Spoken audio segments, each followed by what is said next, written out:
ನಮ್ಮ ಕರವೇ ಕಾರ್ಯಕರ್ತರನ್ನ ಅರೆಸ್ಟ್ ಮಾಡಿ 16 ದಿನಗಳ ಕಾಲ ಜೈಲು ವಾಸ ಅನುಭವಿಸ್ತಾರೆ. ನಾವೇನ್ ಎದುರಲ್ಲ ಸ್ವಾಮಿ. ನಾವೇನು ಪ್ರೊಟೆಸ್ಟ್ ಮಾಡುವಾಗ, ನಾವು ಪ್ರತಿಭಟನೆ ಮಾಡುವಾಗ, ಏನಾದ್ರು ಮಾಡುವಾಗ ಪೊಲೀಸರು ನಮಗೆ ಅಡ್ಡ ಹಾಕ್ತಾರೆ, ಅರೆಸ್ಟ್ ಮಾಡ್ತಾರೆ. ಮಾಡ್ಲಿ ಬಿಡಿ, ತಗೊಂಡೋಗ್ತಾರ, ಹೋಗಿ ಜೈಲಿಗೆ ಹಾಕಿ ಅನುಭವಿಸಕ್ ನಾವು ರೆಡಿ ಇದೀವಿ. ನಾವೇನು ಬೇರೆ ತರ ಕಳ್ಳತನ ಮಾಡಿ ಜೈಲಿಗೆ ಹೋಗ್ತಾ ಇಲ್ಲ. ನಮ್ ನಾರಾಯಣಗೌಡರು, ನಮ್ ಗುರುಗಳು ಹೇಳ್ತಾ ಇರ್ತಾರೆ ನಾಯಕ ಒಂದ್ ಮಾತನ್ನ, ಒಂದು ಸರಿ ನೀವು ಜೈಲಿಗೆ ಹೋಗಿ ಬಂದ್ರೆ ಸಿಂಗಲ್ ಸ್ಟಾರ್, 2 ಸಾರಿ ಜೈಲಿಗೆ ಹೋಗಿ ಬಂದ್ರೆ ಡಬಲ್ ಸ್ಟಾರ್, 3 ಸಾರಿ ಜೈಲಿಗೆ ಹೋಗಿ ಬಂದ್ರೆ ಟ್ರಿಪಲ್ ಸ್ಟಾರ್.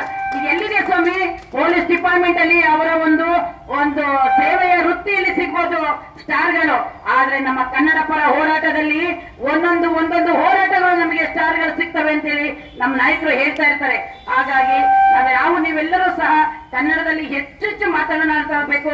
ನಾವಿರೋ ಸ್ಥಳೀಯಗಳಲ್ಲಿ ನಾವು ಹೋಗಿ ಯಾವ್ದೋ ಊರಲ್ಲಿ ಕನ್ನಡ ಮಾತಾಡಿ ಅಂದ್ರೆ ಆಗಲ್ಲ. ನಾವೆಲ್ಲೇ ಇದೀವಿ, ನಾವೆಲ್ಲೂ ಬದುಕಿದೀವಿ, ನಾವೆಲ್ಲೂ ಜೀವನ ಮಾಡ್ತಾ ಇದೀವಿ.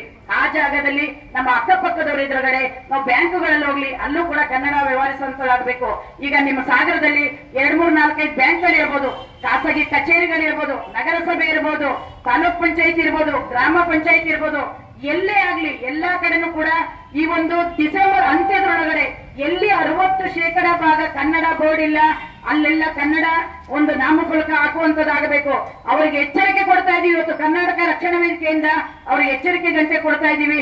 ಅವ್ರೇನಾದ್ರೂ ಕನ್ನಡ ನಾಮಫಲಕಗಳನ್ನ ಹಾಕಿಲ್ಲ ಅಂತಂದ್ರೆ ಶಿವಮೊಗ್ಗ ಜಿಲ್ಲಾ ಘಟಕ ಕರ್ನಾಟಕ ರಕ್ಷಣಾ ವೇದಿಕೆಯಿಂದ ಸಾಗರಕ್ಕೆ ನಾವುಗಳೇ ಬಂದು ಎಲ್ಲೆಲ್ಲಿ ಇಂಗ್ಲಿಷ್ ಹಿಂದಿ ಬೋರ್ಡ್ಗಳಿವೆ ಎಲ್ಲ ಮಸಿ ಬಳಸುವ ಕಾರ್ಯಕ್ರಮ ಮಾಡಿ ನಾವೇ ಸಹ ಆ ಬೋರ್ಡ್ಗಳನ್ನ ತೆರವು ಮಾಡ್ತೀವಿ ಅಂತ ಹೇಳಕ್ ನಾನು ಇಷ್ಟಪಡ್ತೀನಿ. ಇಲ್ಲಿ ಎಲ್ಲ ಕಾರ್ಯಕರ್ತರು ಸಹ ಒಂದೇ ನಿರ್ಧಾರ ಇರಬೇಕು.